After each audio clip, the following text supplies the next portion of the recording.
Amin ya rabbal alamin.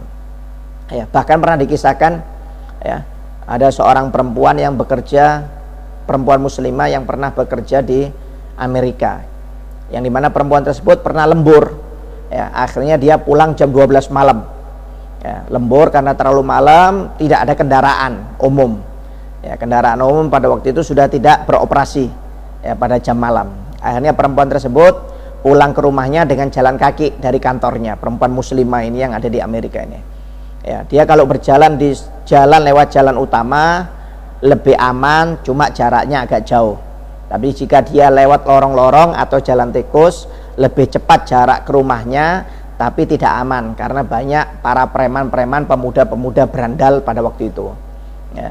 Akhirnya karena takut terlalu lama, perempuan tersebut memilih jalan lorong, perempuan muslimah ini ya. Ketika berjalan di suatu jalan lorong atau jalan tikus ya, perempuan tersebut melihat ada preman yang sedang mabuk ya. Akhirnya perempuan tersebut berdoa, berzikir kepada Allah Subhanahu wa taala sambil membaca ayat kursi ya. Setiap jalannya dia membaca ayat kursi. Subhanallah, sambil membaca ayat kursi tersebut lewat, perempuan tersebut tidak diganggu oleh pemuda berandal tersebut atau yang sedang mabuk tersebut ya. Akhirnya perempuan tersebut pulang dengan selamat sampai di rumahnya, istirahat. Ketika di pagi hari, ketika setelah selesai sholat, perempuan tersebut setelah selesai mandi mau berangkat kerja, ketika melihat berita di televisi terjadi pemerkosaan pada malam hari ketika dia lewat di jalan yang dia lewati ya. Akhirnya perempuan tersebut ingat dengan pemuda atau berandal tersebut yang ketika dilewati di jalan gang tersebut. Akhirnya ketika setelah mendengar berita tersebut di televisi, perempuan tersebut pergi ke kantor polisi, mengatakan bahwasanya dia bisa mengetahui siapa pelakunya karena tadi malam dia melewat jalan tersebut juga, lewat di jalan tersebut juga. Akhirnya ditunjukkan oleh polisi beberapa pemuda berandal yang ditangkap, yang dianggap sebagai pemerkosa ya. Akhirnya setelah dilihatkan oleh perempuan tersebut menunjuk salah satu pemuda. Itu pemuda tersebut, wahai Pak Polisi, yang tadi malam saya lewat di gang tersebut yang terjadi pemerkosaan tersebut ya. Akhirnya setelah diinterogasi oleh polisi, ternyata ngaku betul bahwasanya itu pemuda tersebut yang memperkosa. Yang aslinya awalnya nggak ngaku, akhirnya ada bukti saksinya, jadi mengaku dia ya. Akhirnya perempuan ini ingin bertemu dengan pemuda tersebut, berandal tersebut yang memperkosa perempuan yang lainnya. Akhirnya dipertemukan dua orang tersebut. Perempuan tersebut yang muslimah mengatakan, wahai pemuda, apakah kamu masih ingat dengan saya? Kata pemuda berandal tersebut, iya saya ingat, kamu yang tadi malam lewat di lorong jalan tersebut. Kata perempuan tersebut, kenapa engkau tidak memperkosa aku? Engkau memperkosa perempuan setelah aku yang lewat, setelah aku lewat.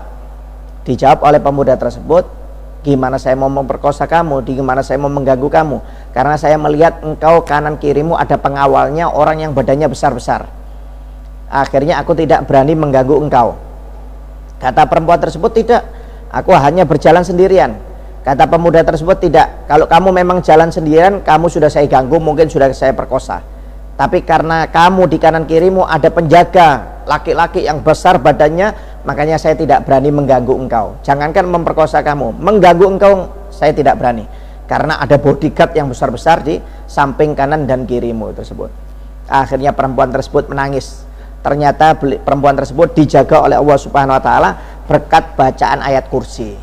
Karena memang kata Nabi Muhammad SAW, barang siapa yang takut dengan orang yang dolim, maka perbanyak doa, zikir, ayat kursi, kata Nabi Muhammad SAW. Nah, ini membuktikan bahwasanya doa dan zikir itu manfaatnya sangat banyak.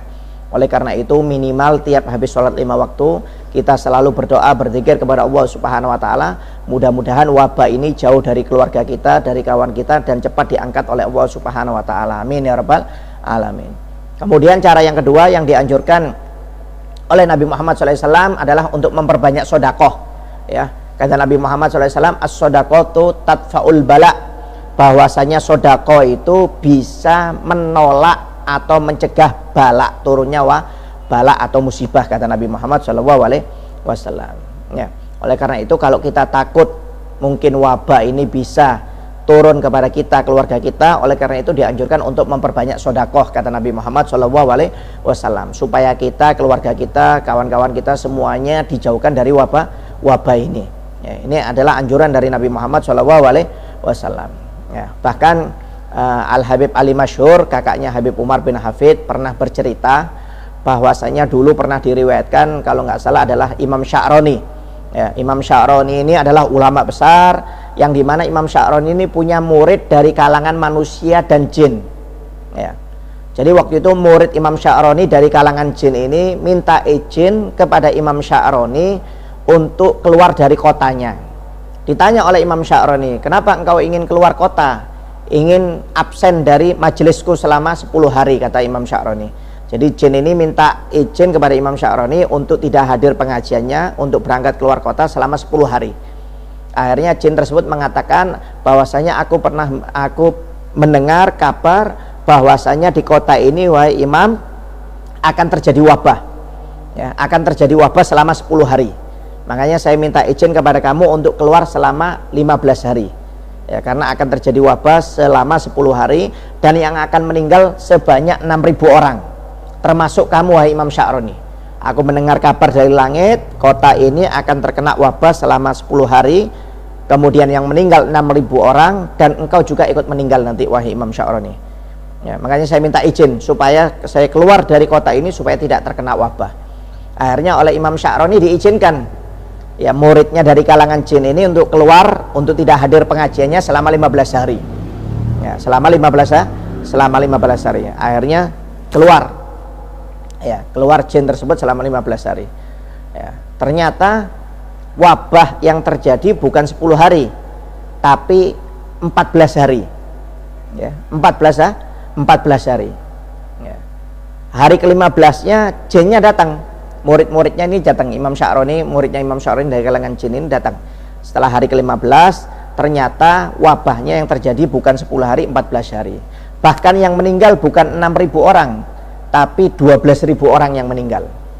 Ya, bahkan jin tersebut kaget ketika melihat gurunya Imam Sya'roni masih hidup. Ya. Akhirnya ketika didatangi, Imam Sya'roni mengatakan, wahai jin, wahai muridku, kenapa kalian berbohong? Kalian mengatakan wabah ini terjadi selama 10 hari dan yang meninggal sebanyak 6.000 orang.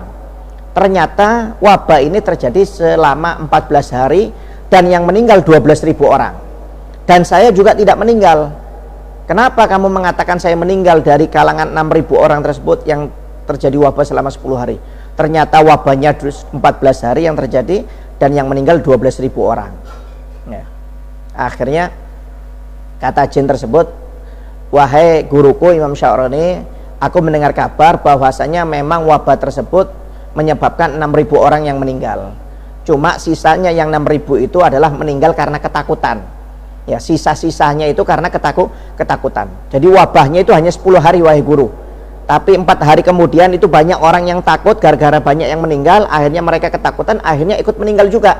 Sebanyak 6.000 orang itu. Jadi yang meninggal akhirnya totalnya 12.000 orang. Wahai guru, engkau tidak meninggal, apakah engkau juga keluar kota? Kata gurunya, tidak, saya dengan adanya wabah tersebut saya tidak pergi keluar kota. Tapi ketika aku mendengar bahwa ada wabah yang akan datang dan saya juga akan meninggal, akhirnya saya tiap hari sodako. Tiap hari saya sodako. Kata jin, nah, berkat sodako itu wahai guru, engkau diselamatkan oleh Allah Subhanahu wa Ta'ala dari wabah ini. Seandainya engkau tidak sodako, wahai guru, mungkin engkau sudah meninggal juga. Karena aku mendapat kabar dari langit, engkau juga meninggal dunia. Tapi karena berkat sodako tersebut, umurmu diperpanjang oleh Allah Subhanahu wa Ta'ala dan kau dijauhkan dari wabah ini, wahai guru. Ya, dari pelajaran ini bahwasanya Imam Sya'roni mengajarkan kalau terjadi wabah dianjurkan kita untuk memperbanyak sodakoh, karena sodakoh ini bisa mencegah wabah atau bala atau musibah yang akan turun kepada kita. Dan ini anjuran dari Nabi Muhammad SAW. Ya, as-sodakoh itu tadfa'ul bala, bahwasanya sodakoh itu bisa mencegah atau menolak bala. Ya, bahkan pernah diriwayatkan di zaman Nabi Musa alaihissalam,